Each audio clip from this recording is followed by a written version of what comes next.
Thank you guys for joining us. So the Connected Homefront, I think we should just jump right into it. Now, Jason, you are the founder and CEO of August, and you had a big announcement 2 days ago. So will you share with the class about your product and the announcement?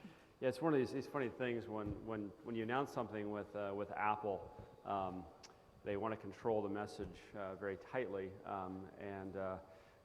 so I actually can't talk about it.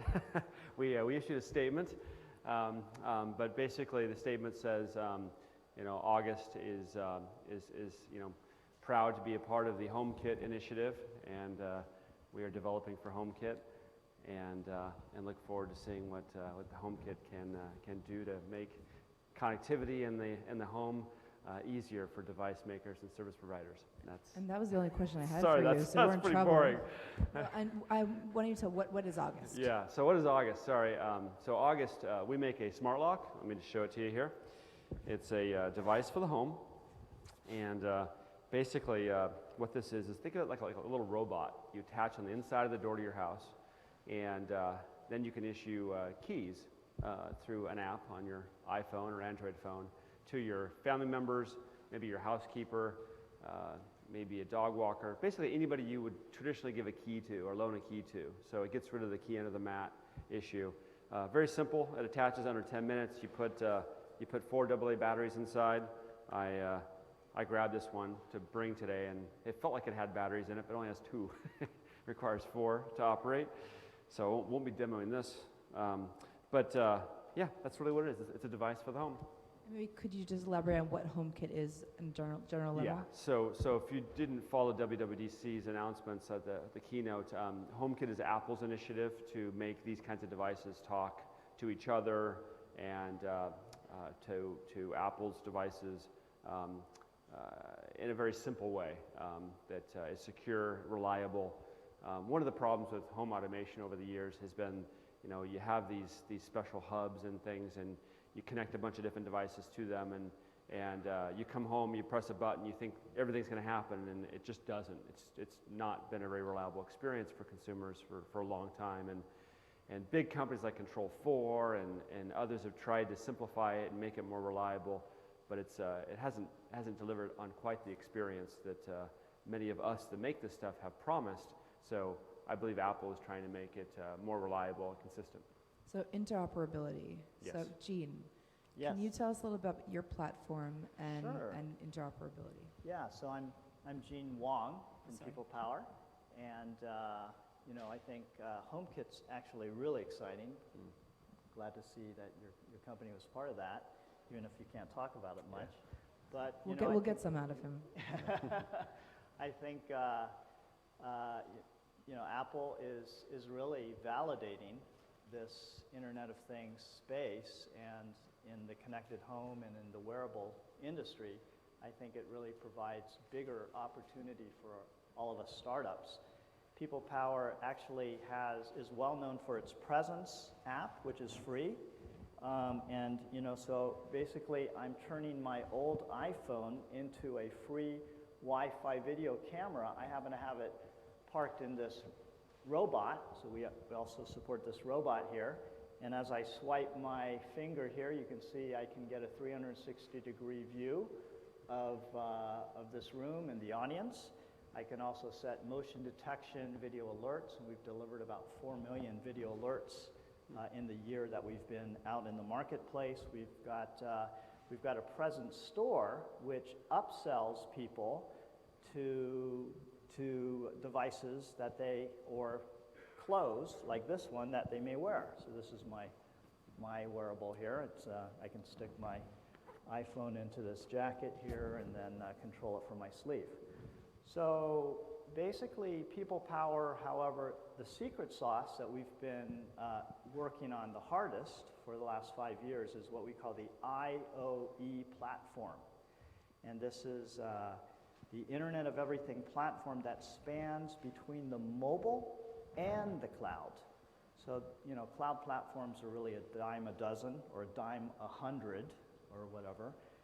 Where we have differentiated ourselves is really making it so that if you have this cool wearable device, you should be able to, use our open API, which is available right on our homepage. You know, everything is open, and you should be able to very quickly integrate your device into our platform, and then two-finger swiping will allow the app to then see that, and then you can just expand the app so that now this can be controlled. Because after all, we're entering into this next generation of the Internet of Things, and people are not going to want, you know, a billion apps for the billion kind of devices that they're trying to control around them. So what do you see people using it for? What kind of alerts are we setting? So with Presence, you know, there are really 4 big categories in order of usage. You know, one is what I would call lightweight home security. The second is really what I would call pet watching. And the third is kid and baby watching. We were actually reviewed in the Wall Street Journal as the best baby monitor. And then the fourth, and one that I'm personally super excited about, is elder care. So home elder care. And you know, the thing about Presence is that it starts free. So, you know, go to the App Store, type in Presence, you can download it free, and then you can set up a security system almost instantly. That is much better than the ADT system that I bought my mom when she was burglarized twice, which is why we got into the whole security thing in the first place. Because you can set it up, you can take it down, you can move it around. You know, at one point you might want to check out your front door. The next day you might want to check out your dog food dish, make sure your dog has food. And the next day you might want to check out your baby crawling around in the crib. And so it's a lifestyle system that expands to the Internet of Things. Great. So, Jason, if you had a product, let's call it September, and so different product, how would you feel about interoperability with a third party that is an open platform? Well, I think, you know, all of us in this room, you know, we want to be able to buy devices that work together, right? That interoperate, right?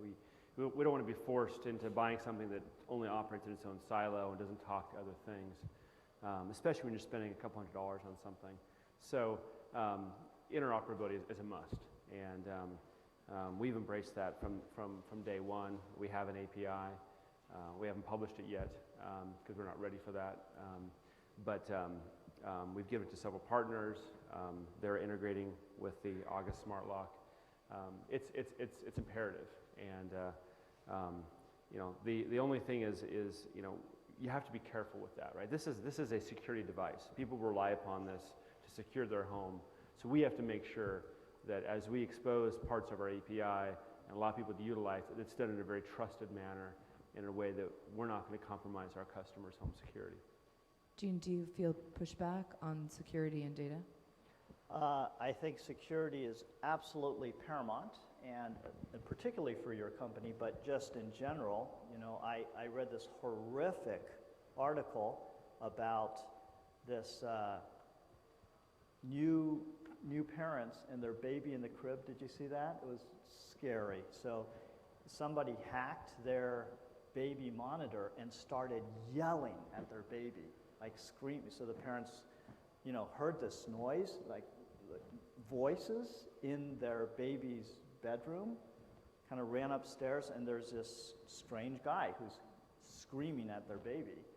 So that kind of stuff is not cool at all. That will cause a huge backlash. You know, we do things like two-way authentication, so between the camera and the viewer, and between the viewer and the camera. So in that sense, it's better than bank-level security. And certainly, I think when I get my August door lock, which I'm very excited about receiving, you know, I want it to be very secure. I don't want it to cause a way for intruders to get into my house. At the same time, what I would want is I would want for the presence-based camera to be able to detect my car coming down.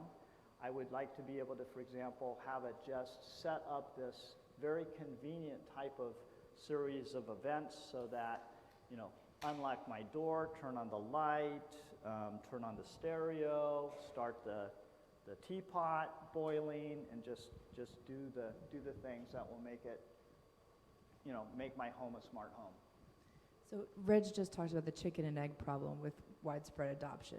So how can you, with security issues and hearing these stories, how can we make the consumer feel confident about using security systems that are smart devices and non-tangible?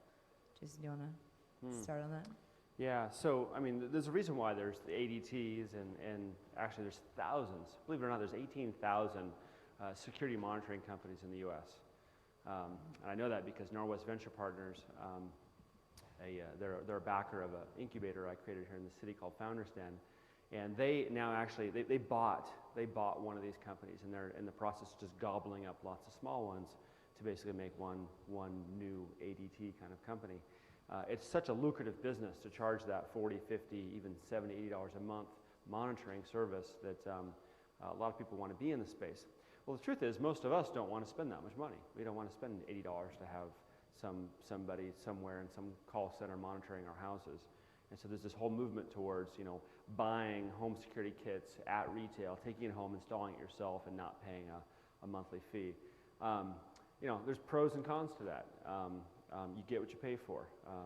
If there's not somebody actively monitoring your home, and you're at a conference on a stage and your phone is turned off, you're not going to get a call that there's somebody in your house right now. You might want a monitoring service that doesn't wait to hear from me, but in fact, will dispatch the police to your house to find out why there's an unauthorized person in your house. So, there's a wide range of needs amongst consumers, amongst the elderly, and I think that consumers want choices, and those of us in the space need to make sure we provide choices.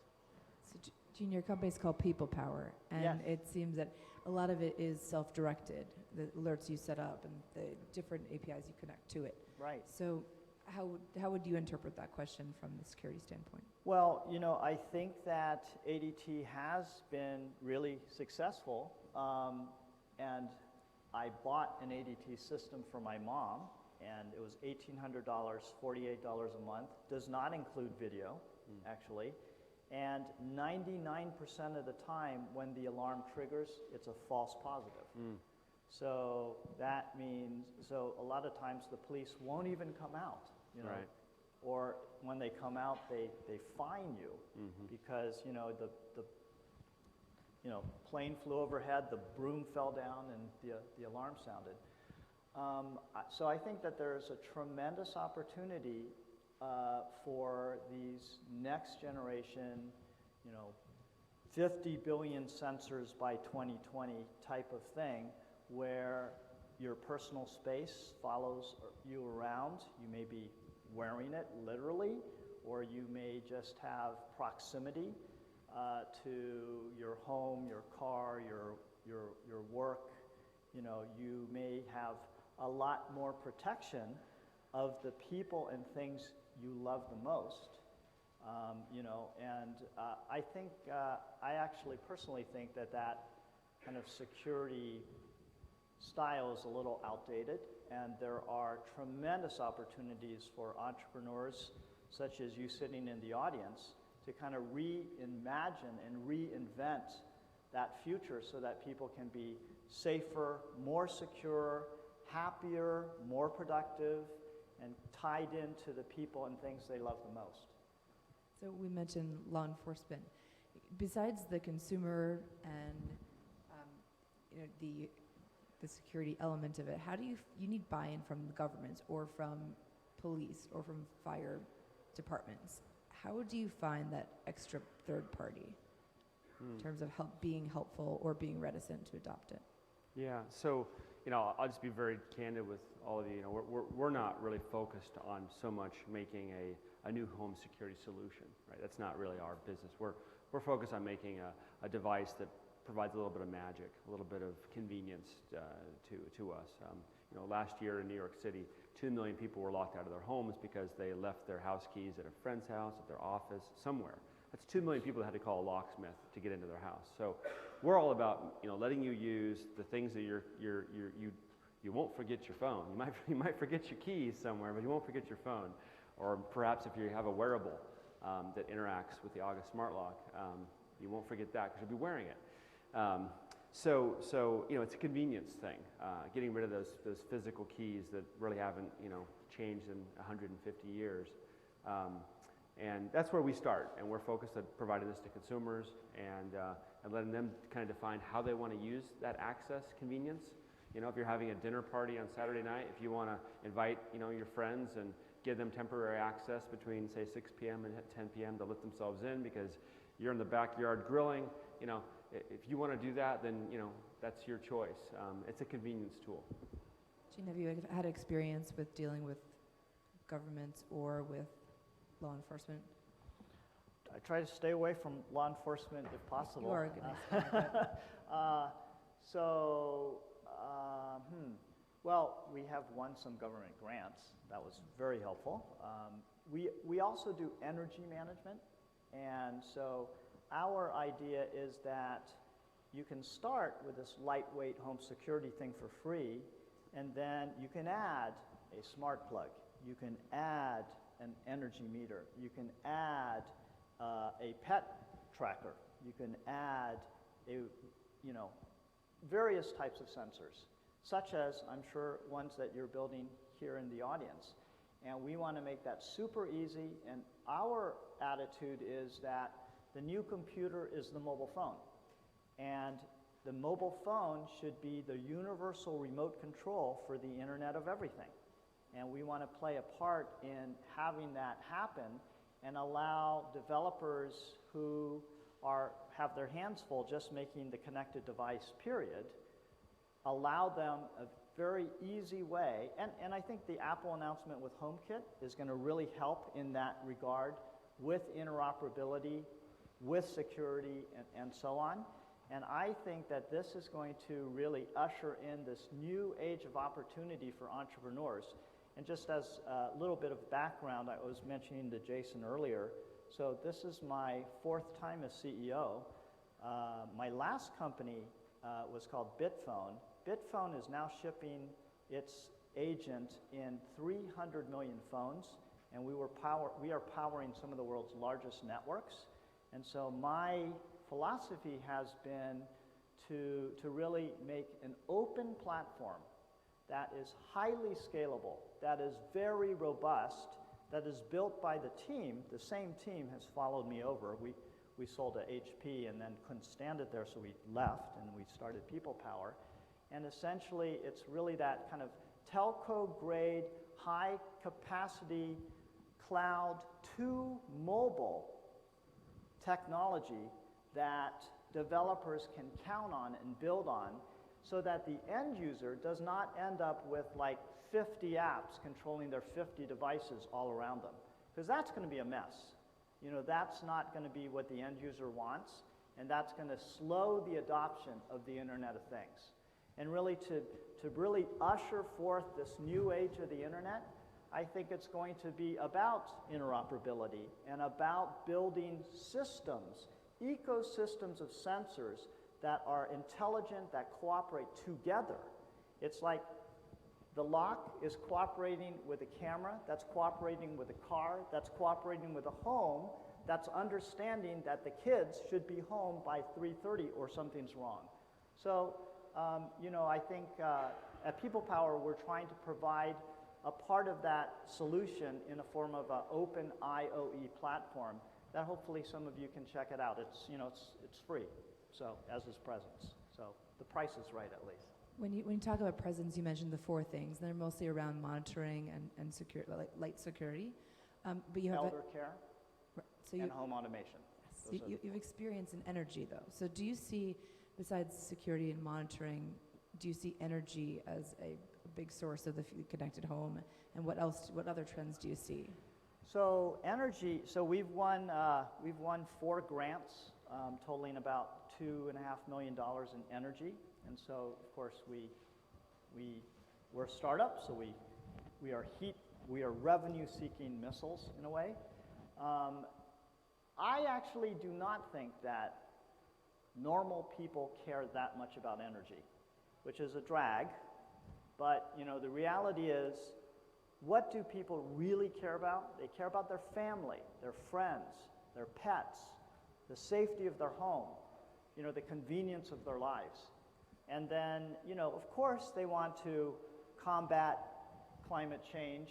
They don't want the earth to be destroyed before their grandchildren. Or save money.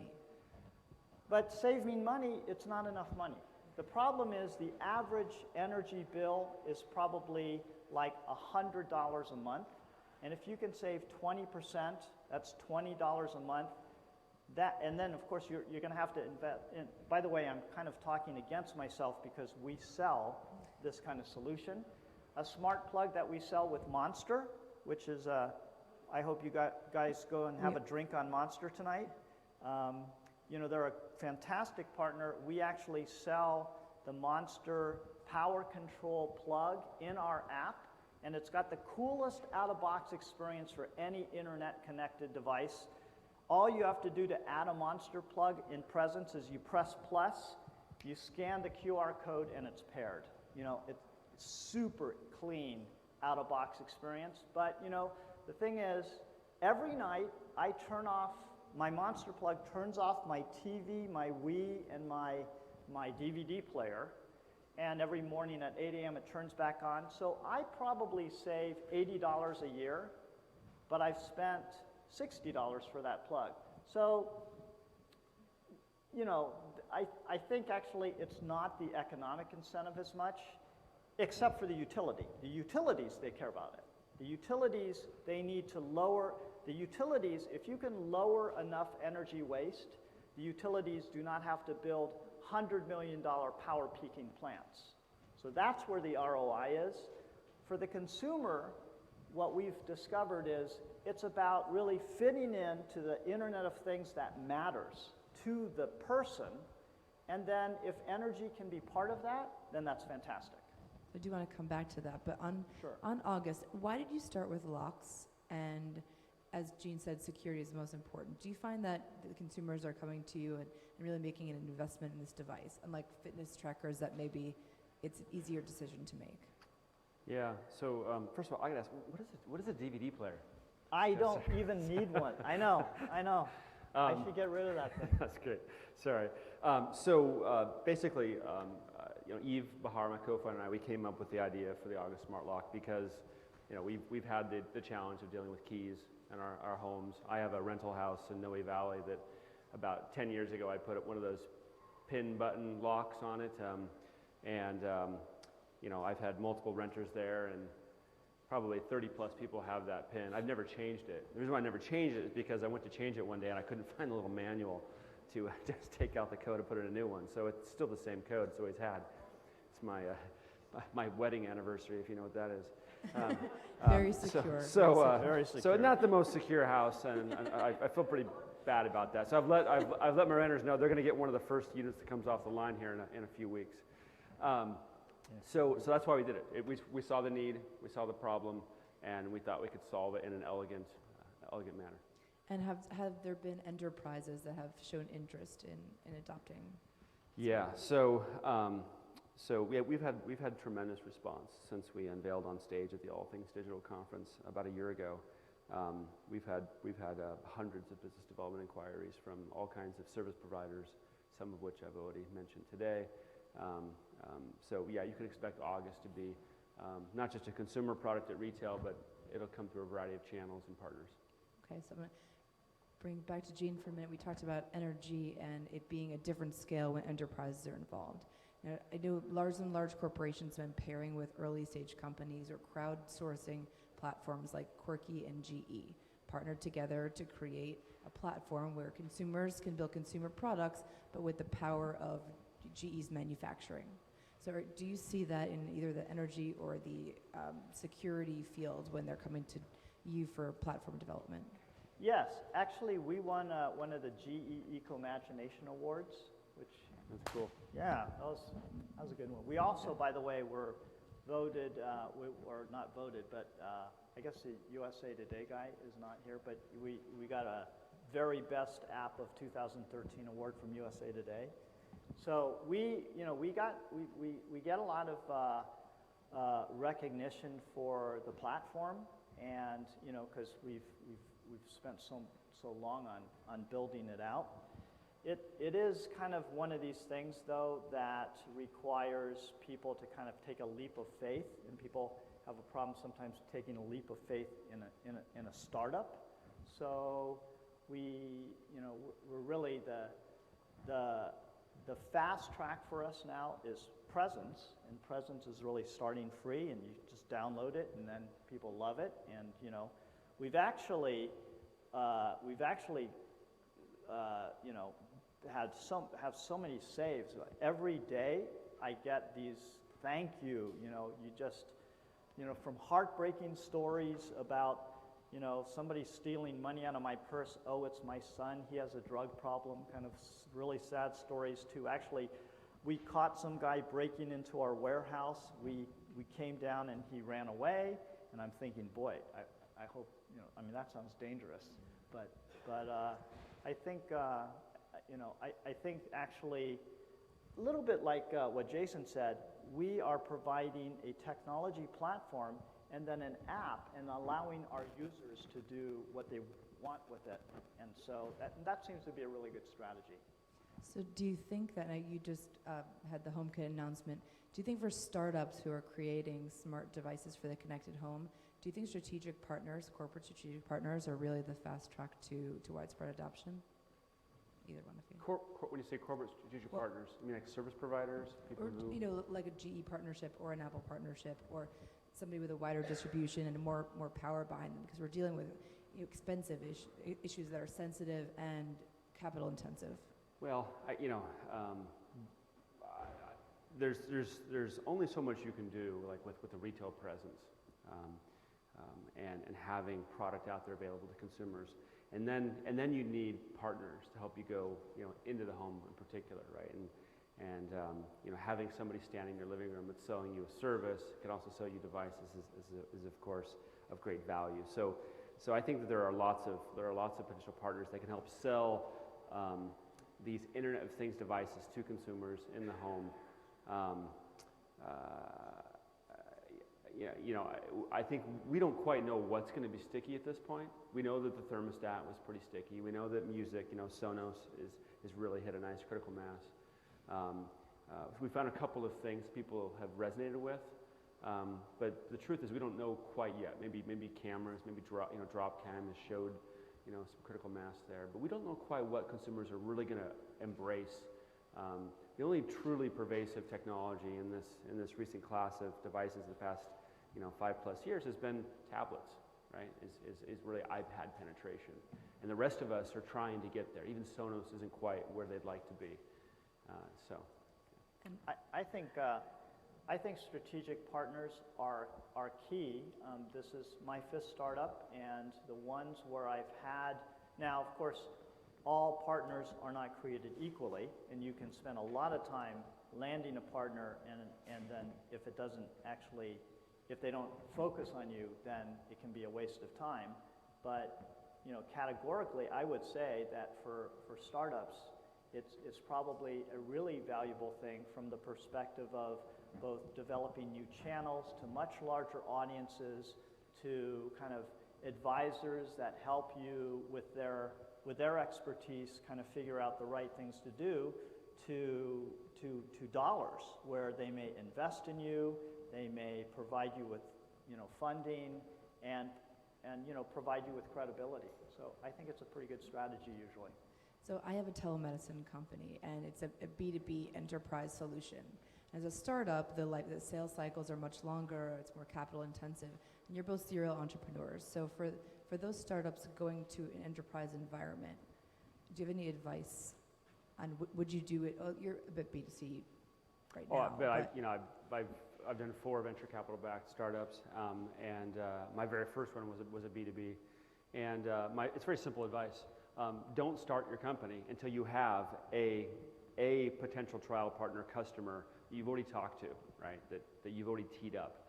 Maybe it's where you work today. Maybe you're working at a big company. Maybe they're a potential customer. Maybe it's some customer of where you're working today.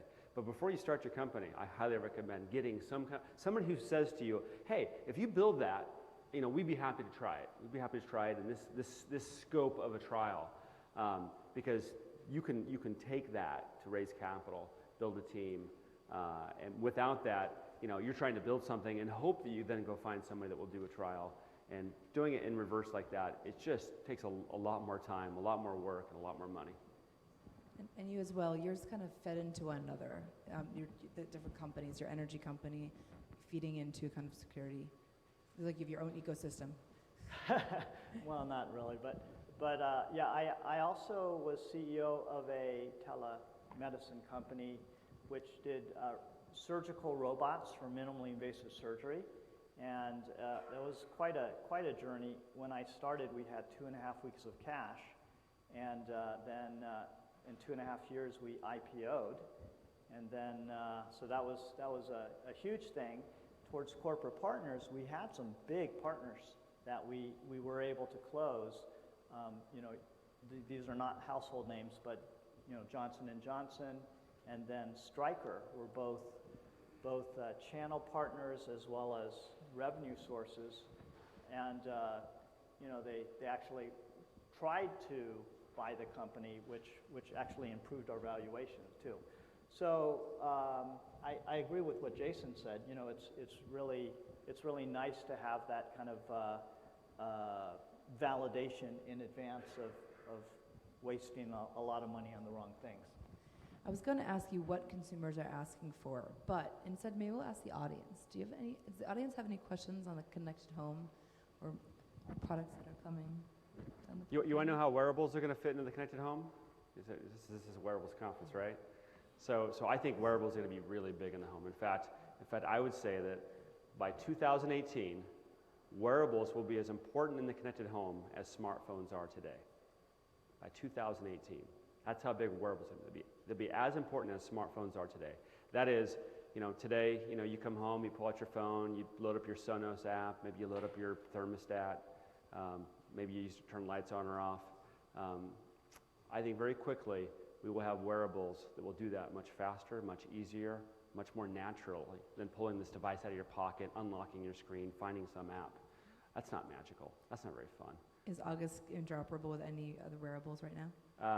We are actively in testing with several wearables, and you bet. We're all about how to make it as magical as possible. And we like to say the best interface is no interface, right? If I don't have to load up an app and touch buttons, if I can just do it in a very seamless, invisible way, that is a positive consumer experience. And Gene, how do you feel about wearables? I think wearables is going to be gigantic. I think that, and I agree with what Jason said, you want to make the user experience as seamless, as low friction, and as simple to do. You want to have these networks of sensors that are learning and personalizing themselves for your wish, and even things that you may not even have thought about. And I think it's going to be a gigantic opportunity for all of us. Have you had any integration with wearables with the current platform? We have, not something that I can talk about now, but yes, and in particular, I'm very, very encouraged by this whole area of kind of lifestyle health, where we have there are just huge possibilities, both from the where the health industry is going and where we are all going as people as well. Sounds great. So what's next for August? You're going to concentrate on this product and the magic behind this one, or are we going to create more? Yeah, this is definitely our focus. We're in manufacturing now. We have quite a significant number of orders we have to fulfill, we believe that every one of the 100 million homes in the U.S. would benefit from at least one smart lock on their door, that's where we're focused. And so lastly, because this is the enterprise track, so businesses, either from the employee perspective or the employer perspective, how do you see? Yeah, so a lot of businesses have ordered the August Smart Lock. It's surprising how many small businesses in retail actually use traditional deadbolt locks, which is compatible with the August Smart Lock. deeper in the enterprise, say hospitality or these other types of applications, we will partner with people, right? Because that's a specialty, right? Doing hotels and commercial high rises, we will work with people who make systems that are geared towards those particular environments and enable them, what we think is a beautiful and elegant and easy to use tool, but integrating with a system that makes sense relative to that industry. What do you think about enterprise integration? Have you had enterprises work with you? People power? So it has been in the area of small business, and small business really has been really interested in the present system because it starts free, and then it can be just reusing devices that they have lying around. I would say that in terms of our outreach to enterprises, it's been these large either manufacturers, and I won't name any names, but it's actually I'm heading to China next week for a while, and a lot of manufacturing gets done in China. Also, some large service providers. Some of them have been actually mentioned in this talk, and again, I think that has the potential to greatly amplify the number of people who hear about your company's products and so on. So last question before we take a break for lunch. So you're both serial entrepreneurs. How do you feel about this space of the connected home and its future relative to other ventures you've been involved in? The future of the connected home. I think that it's just the beginning. We're trying to figure out where there's real value, right? Where having the ability to turn your lights on and off from your couch, maybe that has value, maybe not. I think we're trying to figure out what really do we need, and how does it really give you a better quality of life or make you more productive. And I look forward to seeing what some of the people in this at this conference probably are developing, and we of course have some great things in our lab we're developing, and looking forward to just making the home more magical, and I think we've just begun. That's great. I think that the future of the internet is the Internet of Things. And I think that we're going to go from 5 billion people browsing websites to 50 billion sensors of all kinds surrounding you everywhere. We have some big technical challenges to wrestle down, and we have some really, really important use cases to streamline and make smooth and efficient and frictionless. But I think it is the opportunity that we're looking at in IT. So congratulations for being here. And if I can, we're heavily recruiting. We have lots of open positions in all areas of the business, and my colleague Dina is here with me over there. If you're interested, please come talk to us. That's great. Thank you so much. Thank you. Thank you. Thank you, sir.